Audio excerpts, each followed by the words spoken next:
மகளே, திமுக ஓட்டு போட போறீங்களா? நான் சொல்றது கொஞ்சம் கேட்டுக்கோங்க. திமுக தமிழ்நாட்டு மக்கள் நமக்கு நம்மளதான் சொல்றேன், எப்படி ஏமாத்தி இருக்கு, துரோகம் பண்ணிருக்கு அப்படின்றத நான் சொல்றேன். அதை கேட்டுட்டு திமுகவுக்கு ஓட்டு போடணுமா, ஓட்டு போட யார்ட்டையா சொல்லணுமா அப்படின்றத முடிவு பண்ணுங்க. அவங்க கொடுத்தாங்கல்ல வாக்குறுதி, அதை நிறைவேற்றினாங்களா இல்ல வாக்குறுதி வெறுமன்னா போச்சா, வாயிலேயே வடை சுட்டாங்களா? நாம ஏன் திமுகவை நம்பி ஓட்டு போட்டோம்? இப்போ நம்ம ஓட்டு போறதுக்கு முன்னாடி யோசிக்கிறோம்ல, இதற்கு முன்பாக திமுகவுக்கு ஏன் நம்ம ஓட்டு போட்டு ஜெயிக்க வச்சோம் அப்படின்றத கொஞ்சம் யோசிச்சு பாருங்க. அந்த ஓட்டு போட்டோம்ல, அது நிறைவேற்றப்பட்டதா? நம்ம ஓட்டு எதற்காக போட்டோமோ அது நடந்துதா அப்படின்றத நம்ம முதல்ல தெரிஞ்சுக்கிட்டு, அதற்கு பிறகு இப்போ வாக்குறுதி கொடுத்ததை செய்வாங்களா செய்ய மாட்டாங்களான்றத முடிவு பண்ணுங்க. ஓட்டு போடணுமா போட வேணான்றத முடிவு பண்ணுங்க. என்ன நடந்தது முழுசா பாத்துடலாமா? பாத்துருவோம்.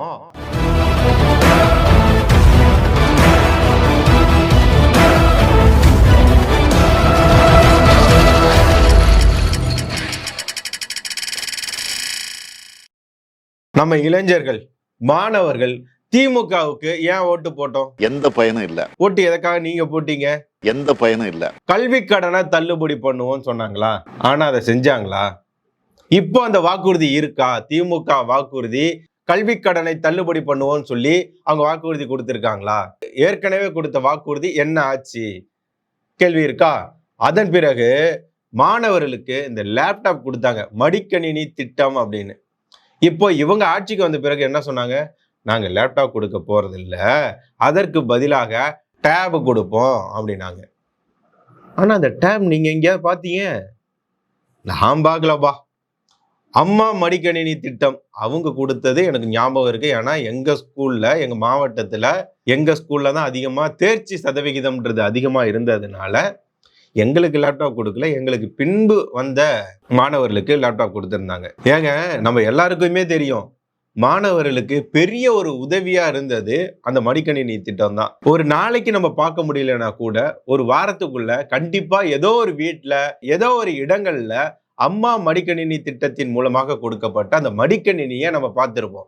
ஆனா இந்த 5 வருடங்கள் முடிஞ்சு போச்சு, இப்போ தேர்தல் வந்துருச்சு. ஆனா இவங்க சொன்ன அந்த டேப் 5 வருஷத்துல எங்கேயாவது ஒரு இடத்துல நீங்க பார்த்திருக்கீங்களா? நான் பார்த்தது இல்லை. அடுத்ததா விவசாயிகளுக்கு எப்படி காது குத்துனாங்க அப்படின்றத நம்ம பார்ப்போமா? விவசாயிகளுக்கு சொன்னாங்க, கரும்பு விவசாயிகளுக்கு சொன்னாங்க, டெட்லைன்னு ஒண்ணு ஃபிக்ஸ் பண்ணுவோம், பணம் கொடுப்பதற்கு இதான் கடைசி நாள்னு நாங்க ஃபிக்ஸ் பண்ணுவோம்னு சொன்னாங்க. சொல்லி 2 வருஷத்துக்கு மேல ஆச்சுங்க. ஆனா இன்ன வரைக்குமே அந்த வாக்குறுதியை நிறைவேற்றவில்லை. கரும்பு விவசாயிகள், இவர் தமிழக முதல்வராக இருந்த போது ஸ்டாலின் அவர்கள் இப்போ இருக்காருன்னு தான் நினைக்கிறேன். ஆனாலும் இவர் போகும்போது இவர் காரை மறித்து கரும்பு விவசாயிகள்லாம் ஸ்டாலின் அவர்கள் வரக்கூடாதுன்னு ஸ்டாலின் அவர்களுக்கு எதிராக கருப்பு கொடி காட்டி ஸ்டாலின் வராதே, அதாவது கெட் அவுட் ஸ்டாலின் அப்படின்னு சொல்லி அவங்க போராட்டம் பண்ணாங்க. ஆனா அவங்க மேல இந்த திமுக காவல்துறை நடவடிக்கை எடுத்தது. யாரு? விவசாயிகள் மேல, நம்ம நாட்டோட முதுகெலும்பு விவசாயம் அவர்கள் மேல, நம்ம வயிற்றுக்கு சோறு போட்டவங்க மேல இந்த மாதிரி அவங்க வயிற்றுல அடிச்சு பொழைக்கிறது இருக்குல்ல, இது என்னைக்குமே உருப்படாது. இது மீண்டும் ஆட்சிக்கு வராது இந்த கட்சி. ஏன்? அடுத்தது நம்ம பார்ப்போம். இவங்க 2 வருஷம் ஆச்சு, பணமும் கிடைக்கல, அது என்ன ஆச்சுன்றது தெரியல. இவங்க சொன்னாங்க 90% ட்ரிப் இரிகேஷன் சப்சிடி கொடுக்க போறோம் அப்படின்னு சொல்லி சொன்னாங்க. செஞ்சாங்களா? ஒவ்வொரு பஞ்சாயத்துக்கும் குடோன் கட்டுவோம்னு சொன்னாங்க. அதை பண்ணாங்களா? அதுவும் பண்ணல. விவசாய நிலங்களை பாதுகாப்போம் அப்படின்னு சொன்னாங்க. கண்ணும் கருத்துமா அதை பண்ணுவோம் நாங்க. ஆனா விவசாய நிலங்களை பாதுகாத்தாங்களா? அதற்கு மாறாக விவசாயிகள் வயிற்றுல அடிச்சு விவசாய நிலங்களை பிடுங்கி என்ன பண்ணிட்டு இருக்காங்கன்றது உங்களுக்கு தெரியும். நான் சொல்லிதான் உங்களுக்கு தெரியணும்ன்றதுல கொஞ்சம் வந்த செய்திகள்லாம் நினைவுபடுத்தி பாருங்க. அடுத்ததை நம்ம பார்க்க போறது, பெண்களுக்கு, மகளிருக்கு எந்த மாதிரி காது குத்துச்சு இந்த திமுக அரசாங்கம், நம்ம வச்சு காது குத்துச்சு அப்படின்றத நம்ம பார்த்துருவோமா? அவங்கள ஒரு வாக்கு வங்கியா தான் இந்த திமுக பயன்படுத்துது பெண்களை. இப்ப கூட பாருங்க, வெல்லும் தமிழ் பெண்கள்னு நிகழ்ச்சி நடத்துவாங்க. ஆனா அதுக்கு வடமாநில பெண்களை கூட்டு வந்து விளம்பரம் பண்ணுவாங்க. அந்த கூட்டமே பார்த்தீங்கன்னா அதிகமாக யார் கலந்துக்கிட்டாங்க அப்படின்னு பார்த்தா வடமாநில பெண்களாக இருப்பாங்க. ஆனால் பெண்களுக்கு இங்கே அநீதி, பாலியல் துன்புறுத்தல் திமுக காரங்களாலேயே இந்த கொடுமையெல்லாம் நடந்துட்டு இருக்கும். கிருஷ்ணகிரியில ஒரு பெரிய நாயகம், அரக்கோணத்துல ஒரு தெய்வ செயல், அண்ணா யூனிவர்சிட்டியில ஒரு ஞானசேகரன், இந்த மாதிரி திமுக நிர்வாகியினாலேயே பெண்கள் பாதிக்கப்பட்டு இருப்பாங்க. இப்போ அவங்க முன்னாள் நிர்வாகியா மாறி இருப்பாங்க.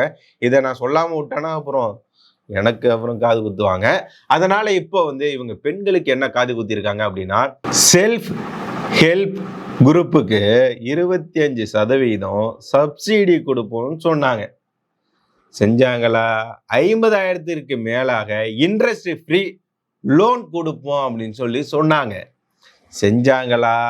35 வயதுக்கு மேல் உள்ள பெண்களுக்கு அரசு வேலை சொன்னாங்களே, செஞ்சாங்களா?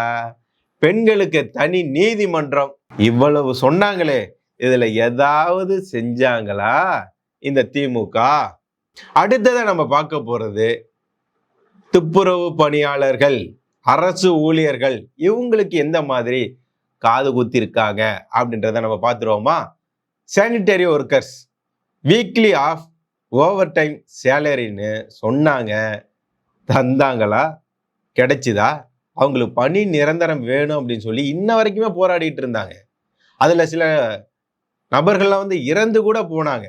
ஆனாலும் இந்த திமுக அவங்களுக்கு உதவி செய்ய, அவங்களோட உரிமையை அவங்களுக்கு கொடுக்காம, அவங்களோட கோரிக்கையை நிறைவேற்றாம, அவங்க கோரிக்கையை கூட காது கொடுத்து கேட்காம அவங்களுக்கு துரோகம் செஞ்சிருக்கு இந்த திமுக. ஓவர் டைமுக்கு காசு கொடுக்கறது இல்ல, அவங்களுக்கு பணி நிரந்தரமும் கொடுக்கல, வீக்லி ஆஃபும் கொடுக்கல, அவங்க கேட்டதையும் செய்யல, இவங்க சொன்னதையும் செய்யல, அவங்களுக்கு எதுவுமே செய்யல. அடுத்ததா இந்த பென்ஷனரியில என்ன பண்ணிருக்காங்க அப்படின்னா 10 to 20% ஹைன்னு சொன்னாங்க. நடந்ததா? அடுத்தது அங்கன்வாடி ஊழியர்களுக்கு இவங்க கொடுத்த வாக்குறுதியும் நிறைவேற்றவில்லை. அவங்க தொடர்ச்சியா போராட்டம் வேற பண்ணாங்க. அந்த போராட்டத்திற்காவது பலன் கிடைத்ததா அப்படின்னா அதுவும் கிடைக்கல. ஆனா தமிழ்நாடு முழுக்க ஆசிரியர்களோட போராட்டம் நடந்ததா? நடந்தது. அவங்க போராட்டம் என்ன கோரிக்கை முன்வைத்து பண்ணாங்களோ அந்த போராட்டம் வெற்றிகரமாக முடிந்து அவங்களுக்கு கிடைக்க வேண்டியது கிடைத்ததா? அவங்க கோரிக்கை இந்த திமுக அரசாங்கம் செவி கொடுத்து கேட்டதா? எதுவுமே பண்ணல. இப்போ அரசு ஊழியர்களுக்கு, துப்புரவு பணியாளர்களா இருந்தாலும், சானிட்டரி ஒர்க்கர்ஸ் யாரா இருந்தாலும், டீச்சர்ஸா இருந்தாலும், யாருக்குமே செவி கொடுத்து காது கொடுத்து கேட்காத இந்த திமுக அரசாங்கம் நல்லா காது குத்தி இருக்கு.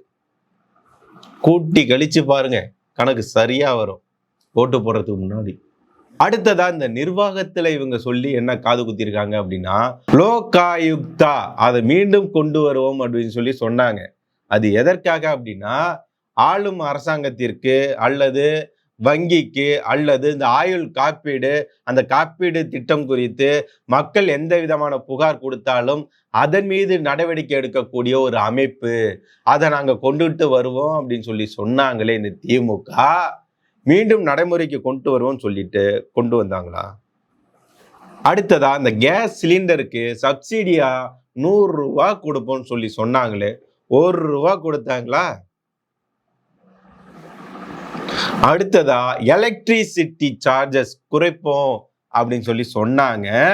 ஆனா எலக்ட்ரிசிட்டி பில் சார்ஜஸ்ன்றது பல மடங்கு அதிகமாயிடுச்சு.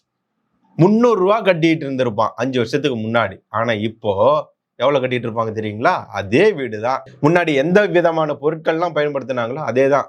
ஆனா கரண்ட் பில்லு மட்டும் பன்மடங்கு ஏறி போய் 300 ரூபாய் கட்டின வீட்டுல இப்போ 3000 ரூபாய் கட்டிட்டு இருப்பாங்க. அந்த அளவுக்கு கரண்ட் பில்லு இந்த திமுக ஆட்சி வந்த பிறகு ஏறி போய் நிக்குது. இதுல இவங்க சொன்னாங்க, மாதம் ஒரு முறை மின் கட்டண அளவீடு செய்வோம் அப்படின்னு சொல்லி சொன்னாங்க. எதற்காக? அந்த 100 யூனிட் வரைக்கும் அந்த இலவச மின்சாரம் இருக்குல்ல, அதுல பயன்பெறும் வகையில் மாதம் ஒரு முறைனா நமக்கு 200 யூனிட்டா கிடைச்சிருச்சு. இப்போ 2 மாசத்துக்கு ஒரு தடவை தான் இவங்க கணக்கு எடுக்கிறாங்க. அப்போ நமக்கு ஒரு 100 தான். இதே ஒவ்வொரு மாசத்துக்கும்னு பார்த்தா நமக்கு 200 யூனிட், 2 மாசத்துக்கு 200 யூனிட் அப்போ நமக்கு கிடைக்கும் அப்படின்னு சொல்லலாம் சொன்னாங்க. உருட்டினாங்க, காது குத்தி, லாஸ்ட்ல காது குத்தி முடிச்சிட்டாங்க. அதுவும் பண்ணல. அடுத்ததா அத்தியாவசிய பொருளாக இருக்கக்கூடிய பால், இந்த ஆவின் நிறுவனத்திற்கு இந்த திமுக அரசாங்கம் செஞ்சது என்ன தெரியுமா? இந்த மில்க் பிரைசிங்ல செப்பரேட் கமிஷன் ஆரம்பிப்போம் அப்படின்னு சொல்லி சொன்னாங்க, அமைப்போம் அப்படின்னு சொல்லி சொன்னாங்க. ஆனா பண்ணாங்களா? இல்ல, அதுவும் பண்ணல. அது மட்டும் இல்லாம இந்த பால் உற்பத்தியாளர்கள் இருக்காங்கல்ல, டெய்ரி ஃபார்மர்ஸ் இருக்காங்கல்ல, அவங்களுக்கு கொடுக்கக்கூடிய அந்த பணம்ன்றது இருக்குல்ல, அதையும் லேட்டா கொடுக்கறது. இப்ப பால் ஊத்துறாங்க அப்படின்னா 15 நாள்ல கிடைக்கும் அப்படின்னா, இல்ல 1 மாசம் கூட ஆகும் அப்படின்ற நிலைமை. இப்ப தள்ளி தள்ளி போச்சு அப்படின்னா, மாடு வளர்த்து எனக்கு என்னையா லாபத்தை கண்டேன், இன்னும் கஷ்டம் தான் எனக்கு வந்துகிட்டு இருக்கு அப்படின்னு சொல்லி பல விவசாயிகள், மாடு வைத்து இருக்கக்கூடியவர்கள் மாட்டை விற்பனை செய்யக்கூடிய நிலைமைக்கு தள்ளப்பட்டார்கள், வித்துட்டாங்க மாட்டிய. திமுக ஆட்சிக்கு வந்த பிறகு எல்லோரோட வயிற்றுலையும் அடிச்சு தான் வைத்த வளர்த்து தொப்பையா போட்டுக்கிட்டது தான் இந்த தொப்பை ஆட்சி. இது திமுக ஆட்சியில தொப்பை. அந்த தொப்பையில இருக்கிறது எல்லாமே என்னன்னு பார்த்தா, நம்மள அடிச்சு புடுங்கின காசு, நம்மள சுரண்டி தின்ன காசு, மலையை கொடைஞ்சி கனிம வளத்தை திருடி ஊழல் பண்ணி நம்ம ரத்தத்தை குடிச்சு சேர்த்த அந்த தொப்பை. இதெல்லாம் தாண்டி சிஸ்டத்திலையும் பிரச்சனை. இந்த பால் அளவுன்றது கம்மியா இருக்கும், கொழுப்பு அளவுன்றது கம்மியா இருக்கும். ஏன்னு கேட்டா ஏதோ தவறுதெல்லாம் மிஸ்டேக் நடந்துச்சுமாங்க. இது ஒரு பக்கம். இவ்வளவு பிரச்சனைகளை ஆவின் சுமந்து கொண்டு இருந்தது இந்த திமுக ஆட்சி காலத்துல. இந்த ஆவின் நிறுவனத்திற்கு, பால் மாடு வைத்திருக்கக்கூடிய விவசாயிகளுக்கு, அரசு ஊழியர்களுக்கு விடுதலை கிடைக்கணுமா இல்லையா? அவர் ஓட்டு போட போறேன்றீங்க, திமுகவுக்கு தானே ஓட்டு போட போறீங்க, கேட்டுக்கோங்க. அடுத்ததான் நம்ம தமிழ் கலாச்சாரத்திற்கு, தமிழ் மொழிக்கு இந்த திமுக ஆட்சி வந்த பிறகு என்ன பண்ணிச்சு அப்படின்னா, எதுவுமே பண்ணல. அதற்கு தமிழ் மொழிக்கு வளர்ச்சிக்கான முக்கியமாக இருக்கக்கூடிய இன்ஸ்டிடியூட்டுக்கு வளர்ச்சியை தருவோம்னு சொல்லி இருந்தாங்க. பண்ணல. தமிழ் மொழிக்காக எதுவுமே பண்ணல இந்த திமுக அரசாங்கம். ஆனா பாரத பிரதமர் நரேந்திர மோடி அவர்கள் தமிழ் மொழியை உலகம் முழுக்க கொண்டுட்டு போய் சேர்த்தார். திருக்குறளை பல மொழிகளில் மொழிபெயர்த்து வெளிநாடுகளுக்கு கொண்டு சேர்த்தார். எந்த நாட்டுக்கு போனாலும் தமிழ் மொழி உலகின் முதல் மொழி, அந்த மொழி எங்க நாட்டில் இருக்கிறது எங்களுக்கு பெருமை அப்படின்னு சொல்லி சொன்னார். ஆனா ஸ்டாலின் அவர்கள் எந்த நாட்டுக்கு போனாலும் சுற்றுலா போற மாதிரி போனார். கோட்டு சூட்டு போட்டுக்கிட்டு ஃபேமிலியவே கூட்டிக்கிட்டு அங்க போய் என்ன பண்ணாரு, என்ன பண்ணான்னு தெரியல. உங்களுக்கு ஏதாவது தெரிஞ்சுன்னா கமெண்ட் பண்ணுங்க. இதுக்கெல்லாம் முடிவாக நீங்க தான் முடிவு எடுக்கணும். இவங்க சொன்ன வாக்குறுதிகள் எவ்வளவு, நிறைவேற்றிய வாக்குறுதிகள் எவ்வளவு? 90 முடிஞ்சது, 98% வாக்குறுதிகளை நிறைவேற்றி விட்டோம் அப்படின்லாம் சொன்னாங்கல்ல, சொன்னதை செஞ்சாங்களா அப்படின்றத யோசிச்சு பாருங்க. இவங்க வாக்குறுதிகள் கொடுத்துட்டு எதையுமே நிறைவேற்றவில்லை அப்படின்னா அதற்கு நீதி கிடைக்க வேண்டும். வாக்குறுதி என்ன வேணாலும் கொடுப்போம், லாஸ்ட்ல 5 வருஷத்துல 5.5 லட்சம் கடனை வாங்குவோம், தமிழ்நாட்டை கடங்கார மாநிலமா மாத்துவோம். ஆனா அந்த நிதிலாம் எங்க போச்சு அப்படின்னு கேட்டா அந்த கேள்விக்கு பதில் இல்லை. நீங்க வேணா கேட்டு பாருங்களேன். இந்த 5 லட்சம் கடன் வாங்குனீங்கல்ல, இந்த திமுக ஆட்சி வந்த பிறகு 5 வருஷத்துல 5 லட்சம் கடன், கடங்கார மாநிலமா மாத்துனீங்கல்ல, இந்த காசை வாங்கி என்ன பண்ணீங்கன்னு கேள்வி கேளுங்க. அதற்கு மட்டும் பதில் சொல்லிட்டுமே நான் கூட ஓட்ட போட்டேன். ஸ்டாலின் அவர்களும் உதயநிதி அவர்களும் இந்து மதத்தில் நாங்க பிறந்தது பெருமையாக கருதுகிறோம் அப்படின்னு சொல்லி சொல்வாரா? ஆனா என்னுடைய மனைவி கிறிஸ்தவங்க தான், உதயநிதி சொன்னாரு, அதனால நாங்க பெருமைப்படுறோம்னு சொல்லி சொன்னாருல்ல. ஸ்டாலின் அவர்கள் சொன்னாருல்ல, இது கிறிஸ்தவர்களால் உருவான ஒரு ஆட்சி அப்படின்னு சொல்லி சொன்னார்ல, இது உங்களுக்கான ஆட்சின்னு சொன்னார்ல. சொல்லுவாரா? ஏதாவது சொல்லுவாரா? சொன்னா ஓட்டு போட்டுருவோம். எவ்வளவோ கோயிலுக்கு குடமுழுக்கு பண்ணோன்னு சொன்னாங்கல்ல, ஏதாவது ஒரு குடமுழுக்கு விழாவிலையாவது ஸ்டாலின் அவர்களோ அல்லது அவருடைய இளவரசர் தவ புதல்வன் உதயநிதி அவர்கள் கலந்து கொண்டதை நீங்க பாத்தீங்களா? இல்ல. இப்போவாவது கோயிலுக்கு போய் விபூதி வச்சுப்பாங்களா? பசும்பொன் முத்துராமலிங்க தேவர் அவருடைய நினைவிடத்துக்கு போனாங்களே, அதுக்கு போறதுக்கே உங்களுக்கு எல்லாம் தகுதி இருக்கான்னு தெரியல. ஆனா போனாங்கல்ல, போயிட்டு அங்க விபூதி வாங்கி வச்சுக்கிட்டாங்களா? கீழே கொட்டினாங்களே, பார்த்திருப்பீங்களே. சரி, இப்போ இந்த தேர்தலுக்கு ஓட்டு கேட்டு போவாங்கல்ல, அந்த தொகுதிக்கு போகும்போது அங்க போய் விபூதி வாங்கி நெத்தியில வச்சுப்பாங்களா? மதுரை மீனாட்சி அம்மன் கோயிலுக்கு போய் நெத்தியில விபூதி வச்சுப்பாங்களா? எவ்வளோ மக்கள் கோயிலுக்கு கோடி கோடியா கொடுத்தாங்களே, அந்த காசை மட்டும் வாங்கி சுருட்டி என்னெல்லாம் பண்ணலான்னு சொல்லி பிளானை மட்டும் போட்டீங்களே. சரி, சொன்னா ரொம்ப பெருசா போயிட்டு இருக்கு. இதுக்கு ஒரு முட்டுக்கட்டை நான் போடுறது மட்டும் இல்லாம நீங்களும் போடணும். வரக்கூடிய தேர்தலில் எந்த ஆட்சி வரணும் அப்படின்றத முடிவு பண்ணுங்க. விடுதலை கிடைக்கணும், சொன்ன வாக்குறுதியில் நிறைவேற்றணும், அதுக்கு எந்த கட்சி ஆட்சிக்கு வரணும் அப்படின்றது உங்களுக்கு இப்போ புரிஞ்சிருக்கும்னு நினைக்கிறேன். நன்றி.